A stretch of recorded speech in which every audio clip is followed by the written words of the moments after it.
Back to the House Environment Committee. We are going to be taking testimony now on S-223. And we welcome our witnesses. To start? Yes. Good morning. Thank you, Chair Sheldon and members of the committee. I'm here today to speak about the Wetlands Amendment in S-223. Just a bit of background. I know I've testified before, but sharing my wetlands background. So I'm Karina Daly. I am the Science and Restoration Director at Vermont Natural Resources Council. Prior to working at the NRC, I worked in the wetlands consulting world for about 20 years. About 7 years out west in the Intermountain West, Wyoming, Idaho, Montana, and Utah. And then in Vermont, New Hampshire, Maine, and New York, so New England, with a focus in Vermont. I'm a nationally certified wetland scientist and was a New Hampshire certified wetland scientist.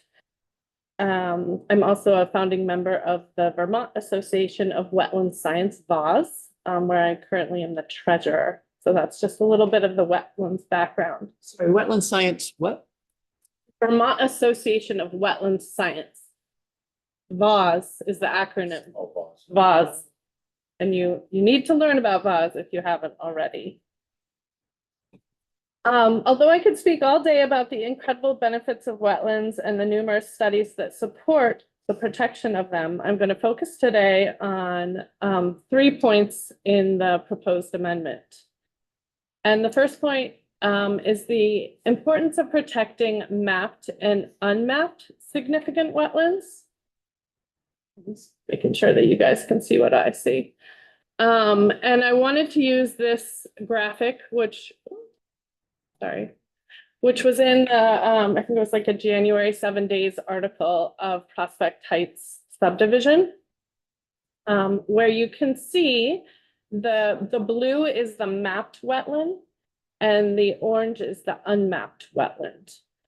So, and these are Vermont significant class 2 wetlands. So 66% of the wetlands in this just project example were unmapped significant class 2 wetlands. But now they're mapped? They, that's a good question. So they're working furiously trying to update all of the Vermont significant wetlands maps.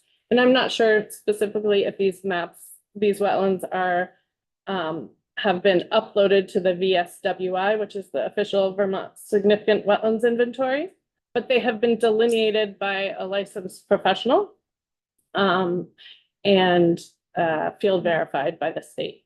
So that's what makes them a jurisdictional wetland to protect. With the allowed use in S-223, they would not be protected in this case. 66% is a lot in one project, and this pattern is throughout the state. I think John Groveman testified yesterday that on the DEC wetlands site, it says it's estimated that 39% of class 2 wetlands are not mapped in the state. So there's a lot more wetlands out there than we have mapping. And while we certainly need to work to improve the mapping and update our maps, and we should prioritize mapping in growth areas, mapping is a planning tool for wetlands. And it really needs to be viewed as that, because nothing is better than field verification by a professional wetland scientist and mapping it on the ground. So it's that ground truthing component that's really critical to this work. And do you know that the rest of that area, like there's a pretty dense development just to the, looks like west, or just, was that wet too, or was that higher ground? Do you know? Previously? I don't know. Yeah, I haven't personally been to the site and I don't know, but it's likely, wetlands often are connected with surface water and groundwater. And so they move through the landscape, and they're typically linear and connected and ultimately end in a tributary or a stream. Representative Tagliavia. Couple things. Can you just clarify, you said with S 223, these wetlands would not be protected. As I understand the wording, it's looking for a reduction in the buffer, not a removal of a wetland. Oh. So your statement about they would not be protected, is it because you've seen a plan where there would be actually housing units there, or is that just a statement without seeing a plan like that? So I'm seeing this plan, and as I read the amendment S 223, it's an allowed use for unmapped wetlands in growth areas to have residential development there. So that's separate than the buffer. So there's two pieces to the amendment, and one of them is this growth, putting houses in growth areas on unmapped, potentially unmapped wetlands.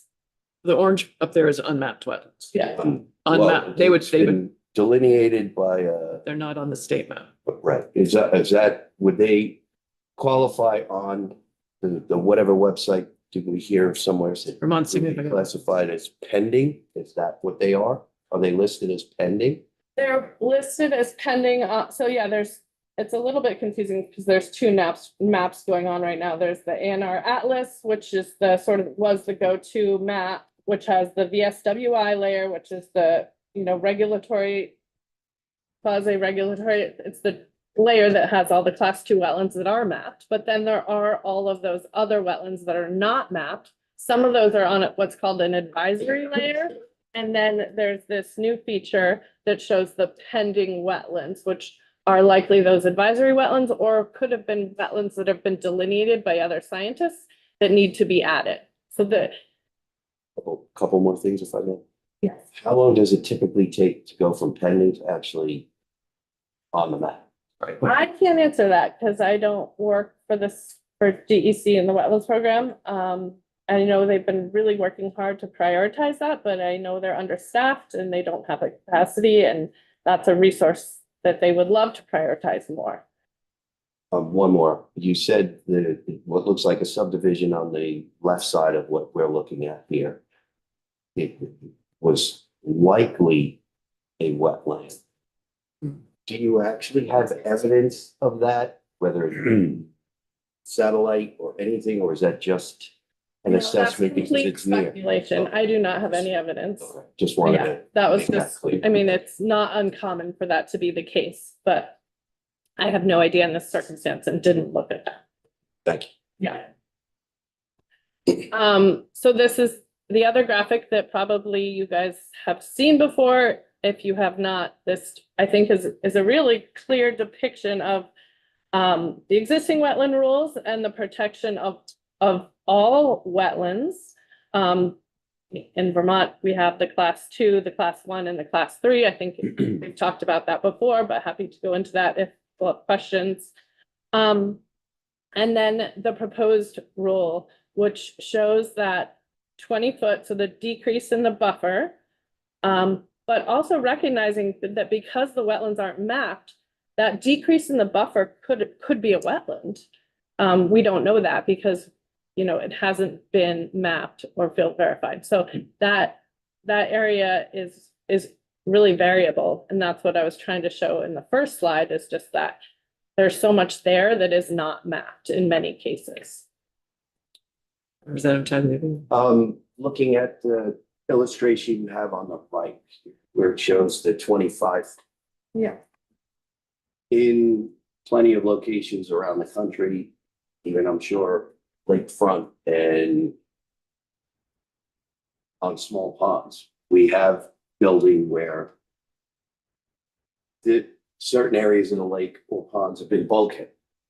And we know how to build so that there is not what is looking like what could potentially be damage to a home in that illustration. I'm trying to find a way where we can get a little bit of both here. Is there a way that we can have, knowing what we know about our ability to build and be resistant to water damage and flood damage. Can you see a way forward so that some of this project, specifically the Prospect Heights, could actually go forward and we can have a balance between both the wetland and satisfy some of the need for housing? So what I can say, I'm not expert in structural engineering for homes in wetlands, but I can say that I have permitted and worked through the permitting process on a lot of different development projects, residential development projects in the state and beyond. And it's a process that happens frequently, but you have to go through that process, and you can get a permit. It's site specific, and each site is specific. And that's why we have that process. So yes, I think there are times when the buffer can be reduced, or there's mitigation or compensation options for impact. But that is part of the permitting process. And I'm going to testify less to this, but Dale's going to talk a little bit about the general permit, which is proposed in this amendment as a good option of that. Thank you. Yeah. So this slide just speaks, so talk about mapped versus unmapped. Now I'm talking about buffers and the importance of buffers, and particularly the importance of buffers in growth areas, because buffers are the shell to the wetland. So it's the protective layer to the wetland. Buffers are not wetland, they are upland. But if you can envision Prospect Heights or that area that was unmapped, and then the buffer beyond that is a lot more area than what was actually on as a mapped wetland. And when we lose that protective buffer, we're degrading the functions of the wetland itself. So, and this graphic I think is really good. This is on the Vermont Wetlands website, but it shows the different buffer lengths for different functions of wetlands. So for erosion control, for water protection, for wildlife habitat, and there's a different distance. And that 50-foot buffer that we have for class 2 wetlands is really a minimal distance for protection. And that's why there are buffers. And we're not the only state that has buffers. There are other states that have buffers as well. So they really are critical. And I will say that buffers can also provide a link between wetlands. So, we can have two wetlands that are separated, but it's the buffer shell that, connects the two, that overlaps if we have two wetlands.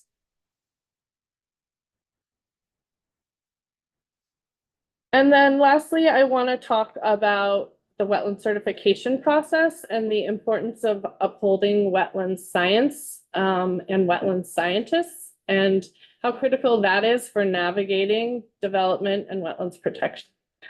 So I talked earlier about VAWS. VAWS was founded in 2023. It's a nonprofit Vermont Association of Wetland Science. This VAWS does not have a certification process, or it isn't connected to, but it's just a really important platform for Vermont to share wetland resources, field trips, and learn about science-based management. And I think a certification program, which is proposed in the amendment, is another really important piece to that, to upholding wetland science and level setting wetland scientists and providing them with the tools and training and certification and ethics to do good work in the state. So currently there's a wetland consultant list that has more, like over 25 people on it. I'm not even sure at this point. So there's a lot of wetland consultants that are qualified to delineate wetlands in the state, but not all of them are nationally certified or certified to work in other states. So Vermont doesn't have that rigorous level of delineation science. I think that that's important to have, and I think With development, we hire engineers, we hire architects, we hire septic designers. Those are all things that you have to do when you develop a site. And part of that is identifying the natural resources on that site and working around them. And that it is common practice, it's a federal requirement and a state requirement to have a delineation done before you impact a wetland. So that's something that's already done. It's a service that's provided, but we need to uphold that service and that science so that we're getting good work. Great. You're reminding me that we would help the committee, because I think we've heard it at least once this year, but maybe want to hear again. The overlap between the federal and state wetlands regulations and what this sort of change might do to that, because Vermont doesn't currently regulate class 3 wetlands, but in some cases the Army Corps of Engineers does. And so what is the potential for, if we're ignoring unmapped wetlands, for example, someone coming into conflict with federal law?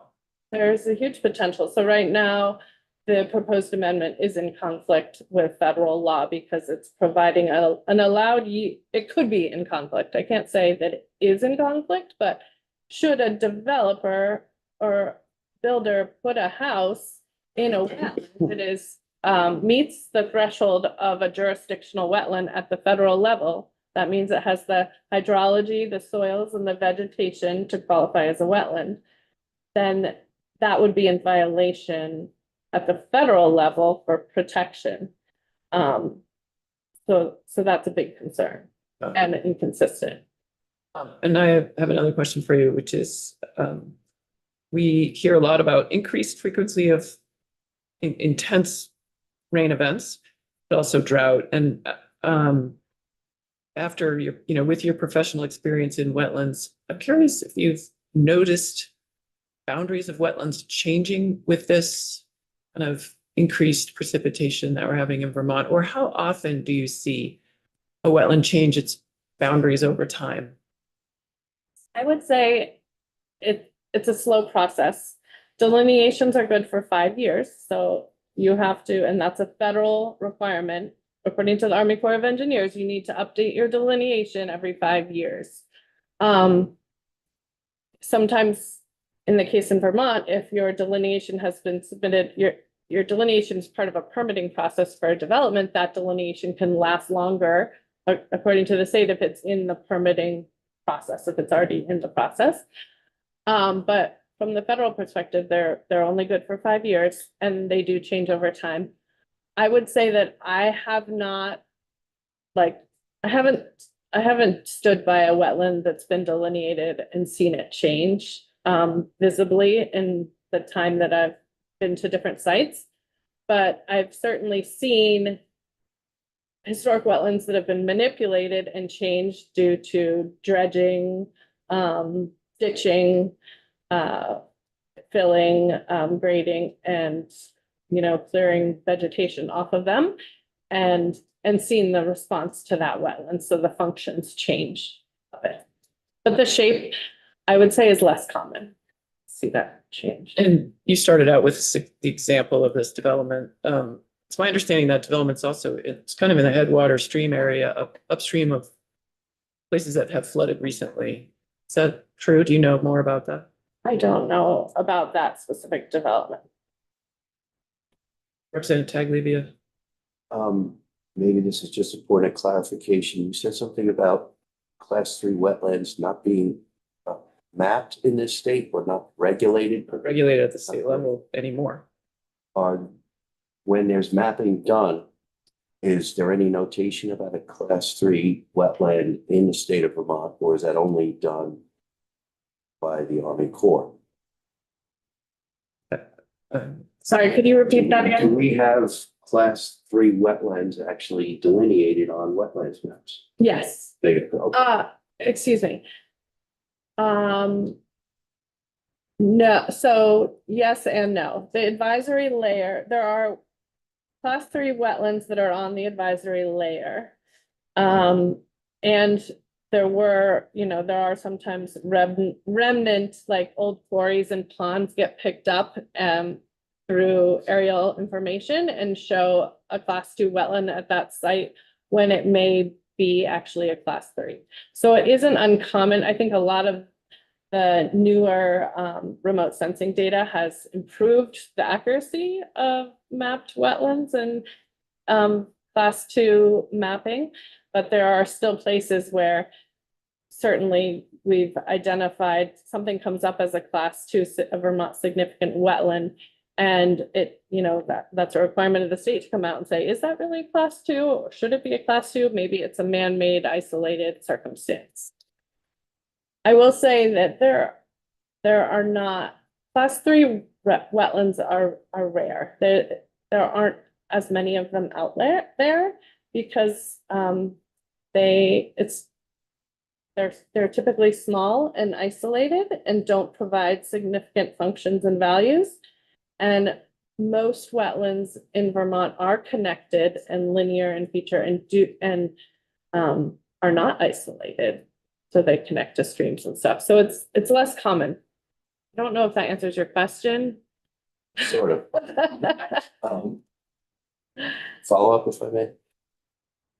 These class 3 wetlands, you said they're mostly isolated. You find them mostly, or would they typically be found mostly in wooded areas, or would they be in grassland areas as well? They could be anywhere. There's not a typical class 3 wetlands. Thank you. I think it's important, though, when we're talking about the class 3 wetlands, to note the history. And that I would say it depends on where you live as to where they might have been. And they're often prior converted, like ag lands that were hydric soils. They were functioning wetlands before we came in and changed the way we used the land. And they also represent a previous iteration of kind of letting go, deregulating wetlands permitting in this state. And the idea was that the significant wetlands would be the ones that were on the maps and that we protected, and that we would let the rest go. And I think as we're having a conversation and being pushed to consider further deregulation, understanding the history of how we got here is very important in the conversation, because we know we've already lost a lot of wetlands in the state, and we're trying to get back to regain the benefits that they provide. And I may, I think to build upon that, the wetland rules, they're over 35 years old. I think it was 1990 that they came into effect. And those wetland rules in Vermont were to protect we're recognizing the importance of the buffer in those class 2 wetlands. So it's that protective buffer is a big part of what brought the wetland rules into being, is that classification and the importance of protecting the buffer to protect the wetland. So I know you've coordinated with the next witness, but since you are certified both nationally and in New Hampshire, and that's one of the things in this amendment. And I will say I've let my New Hampshire certification lapse. That's okay, because what I want to explore with you, and if we may need to come back, to you, is just that process, how much it costs, the efficacy of it. What should we be looking at as we consider that proposal? I think standing up a certification process is going to take time.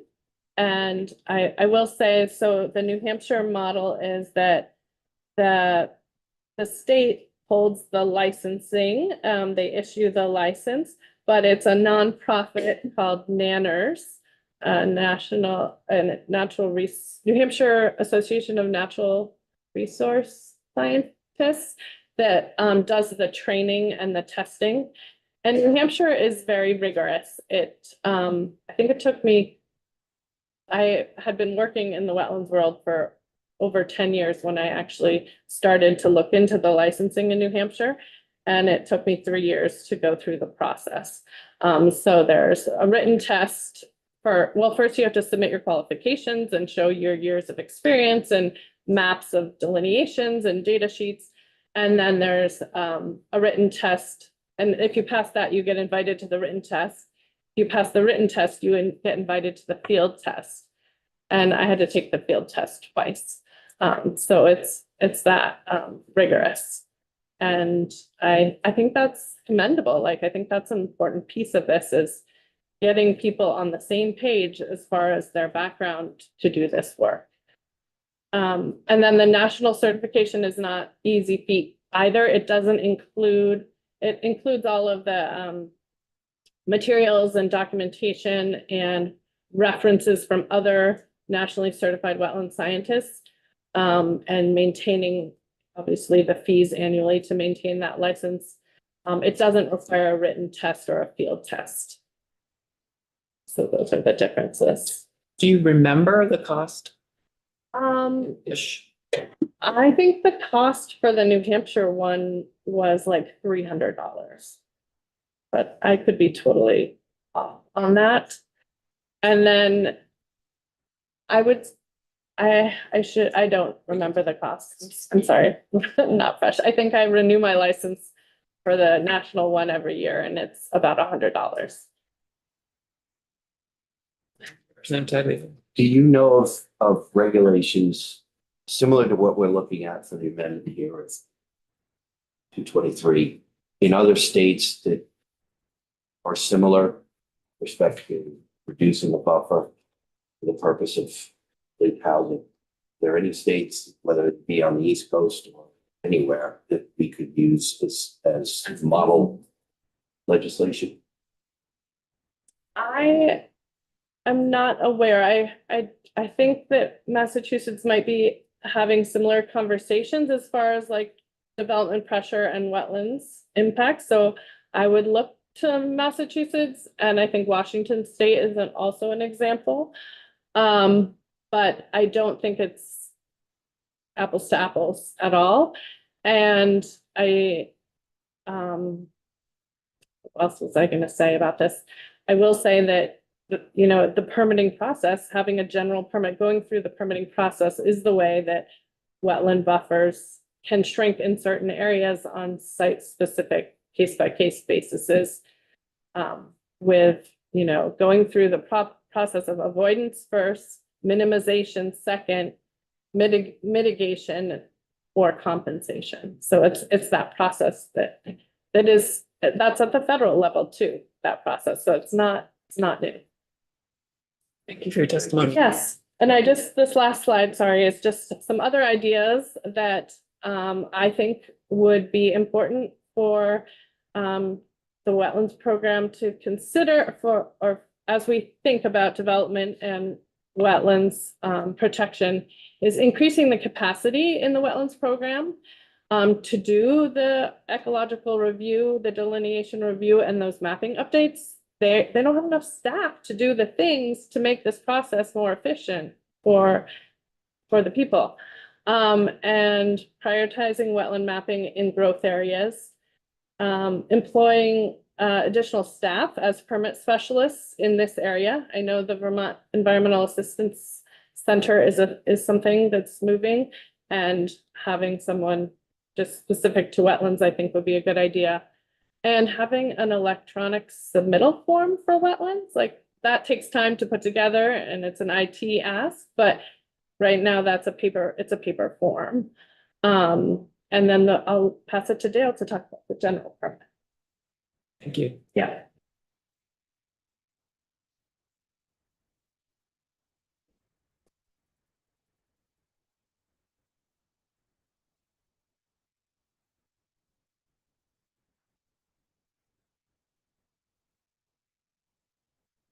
Hi, everybody. I am Dale Azaria. I am an attorney with the Conservation Law Foundation. I appreciate you having me here today. Since I don't know several of you, I'll just add a little bit about my background. In addition to being a lawyer, I have a master's degree in natural resources from the UVM Rubenstein School. And before I came to CLF, I was general counsel for the State Department of Housing and Community Development. I am not going to rehash everything that Karina talked about today and John talked about yesterday regarding the aspects of this proposed amendment that deal with allowed use, and unmapped wetlands and the wetlands buffers.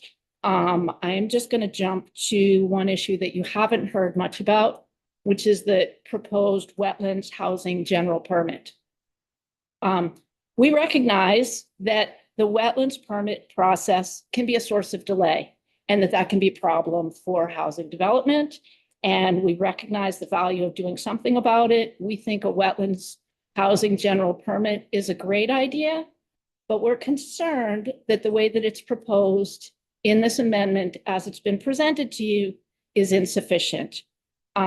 We think it's essential that the legislature gives ANR adequate guidance, or like sideboards, if you will, on what should be included in a general permit program to make sure that the wetlands values are protected. And the proposed amendment doesn't do that. Some examples of what I mean by these sideboards.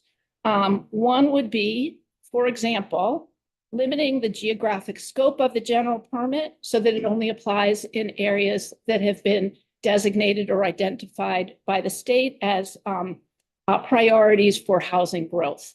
The designated centers, the areas served by sewer and water, recognizing all that is going on. I won't even talk about tier 1A and tier 1B areas right now, but those areas where we know that it is smart and makes sense to increase our housing, we think that a general permit should be limited to those areas. And the proposed legislation doesn't say anything about that. We also think that a general permit should require mitigation if there are wetlands impacts following the state's 2-to-1 mitigation ratio. ANR in this draft amendment has actually done the opposite, proposing lower mitigation ratios in certain instances.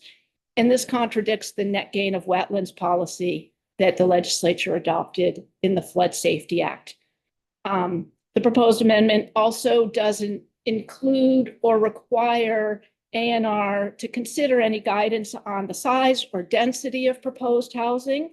And while the amendment does talk about best management practices and requiring best management practices, it doesn't provide any detail. And we think that that's important.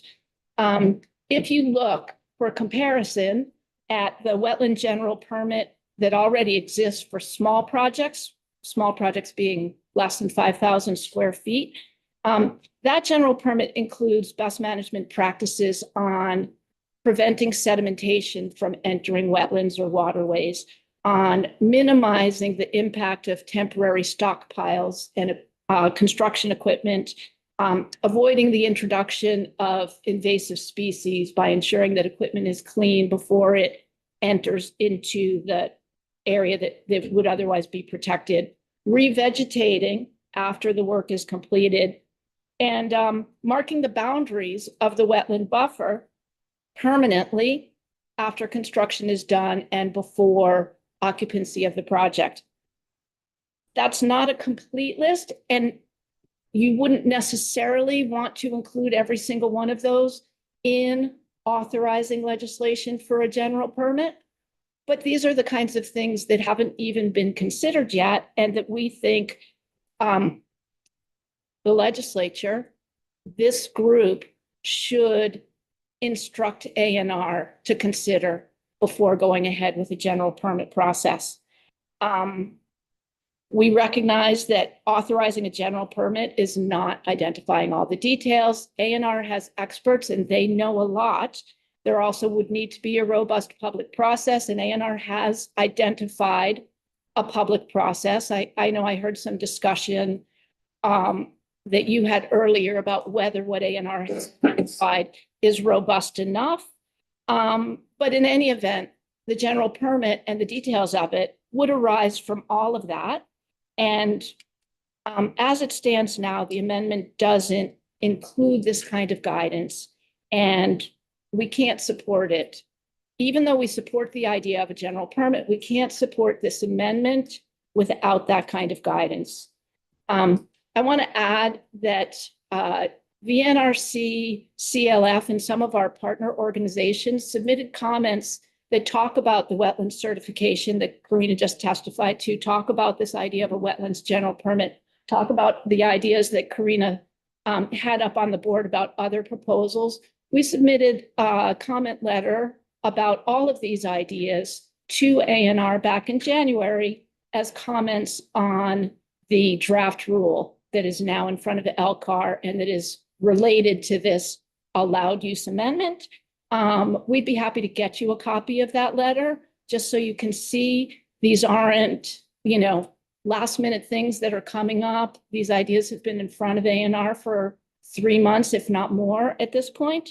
And so I just wanted to address that as well. And I did not get a copy of that to Kat yet, but I'd be happy to do that so that you can all see it. That would be great. And the last thing that I want to say in my prepared comments is just that this amendment has been proposed to S223, the Water Quality Study Group. And I just want to emphasize that we think that that bill is a very important step in moving Vermont forward with protecting one of our most important assets, our water. And so we just really hope that the issues surrounding this proposed amendment won't derail moving forward with that water quality study bill, which we think will really help and be really important. That's all I had. I don't know if there are any questions. Thanks for your testimony. Can you also submit your prepared remarks? Sure, I'd be happy to do that. Do members have questions? I'd like to follow up. There's already a wetlands general permit for small wetlands? Yeah. Project? Yeah. And it's on the ANR website. It's I did not have the opportunity to do the real research into when this general permit is actually used. So I'm not going to pretend to know more than I do. I don't know. I see John Groveman is here. I don't know if he knows anything about that. But I can submit a link to that general permit as well, if you'd like, just to see it for comparison. Members have questions? All right, thanks for your testimony. You're welcome. I think I might have even gotten you back on schedule. Somehow it always seems to work out. Katie Gallagher.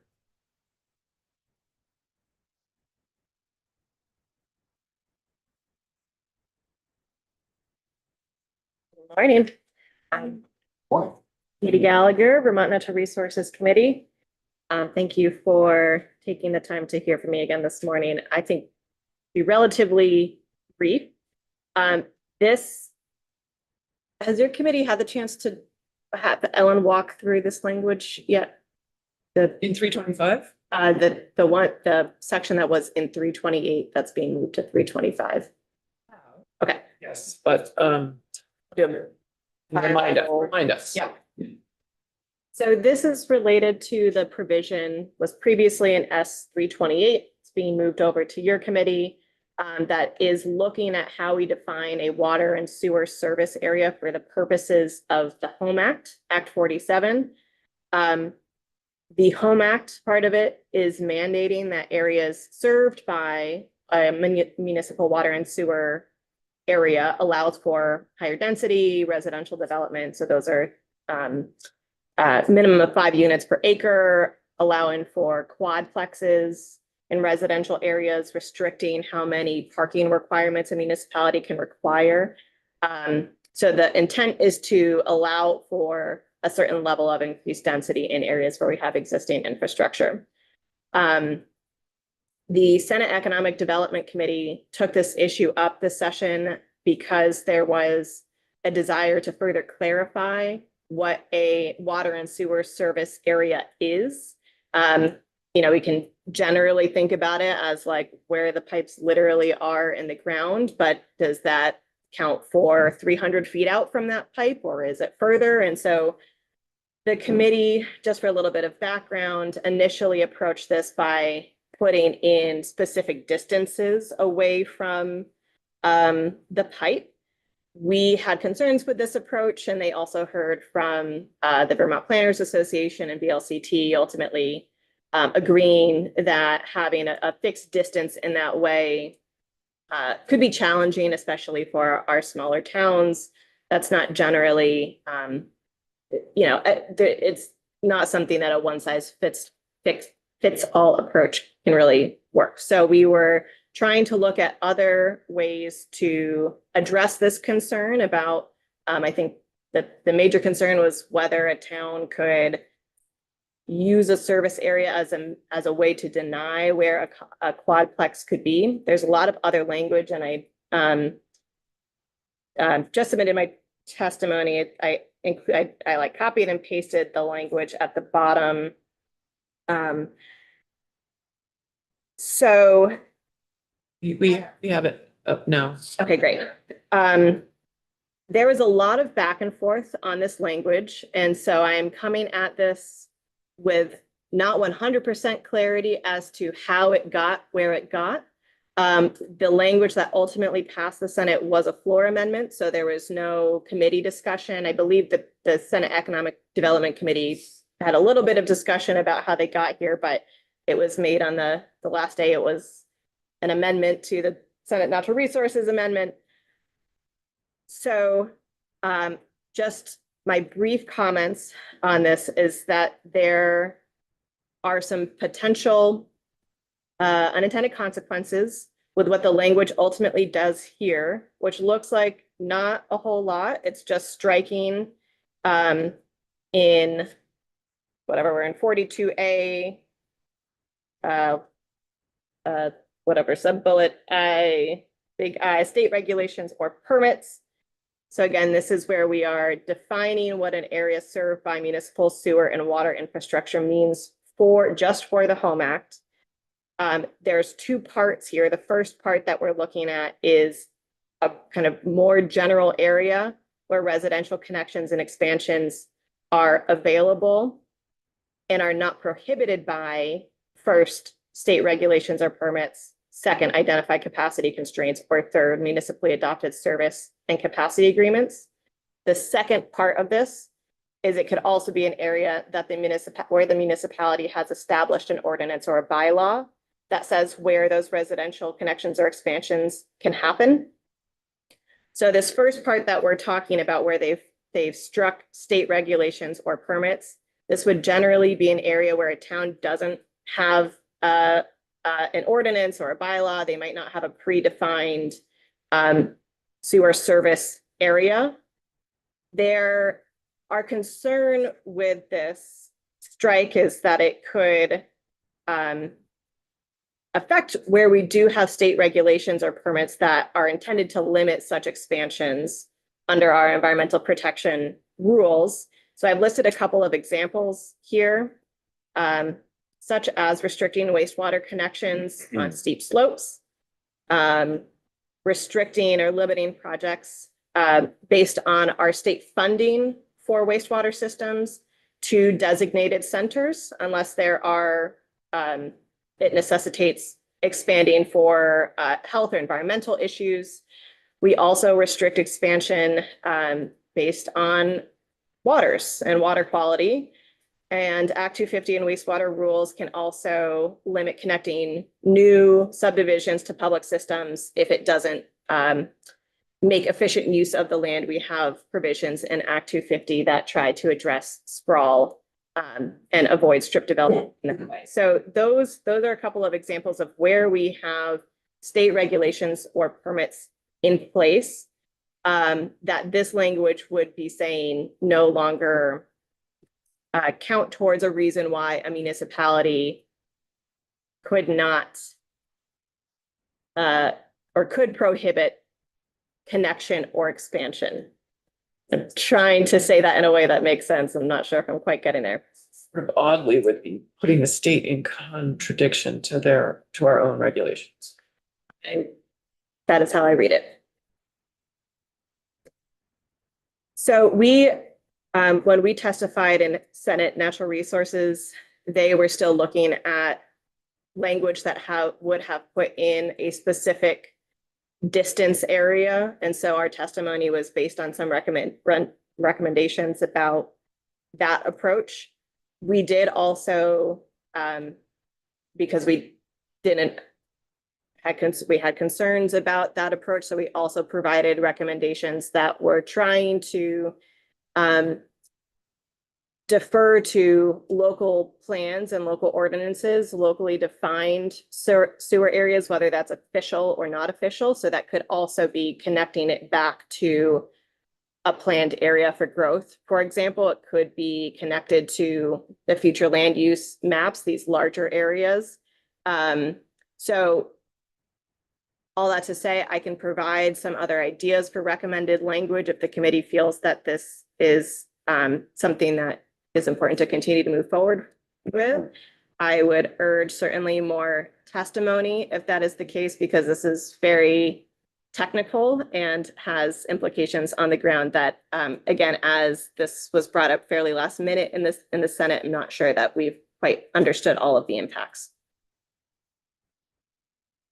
Thank you. And actually, we're having Ellen come in and present on these three after this. We did walk through it, but she's got a thing to help us understand all three of these more clearly. Do members have questions? Representative Chapin. As we get to the end of the session in the biennium, and this feels like you're saying if we want to move forward with this, there's really quite a bit of work to do. I guess I'm curious if there's more of an intermediary step that could be taken that you would consider recommending. I think some of the previous language that had been discussed in the Senate could be helpful, but again, I can follow up. I'm not clear as to why certain decisions were made that got us here. So I'm not sure.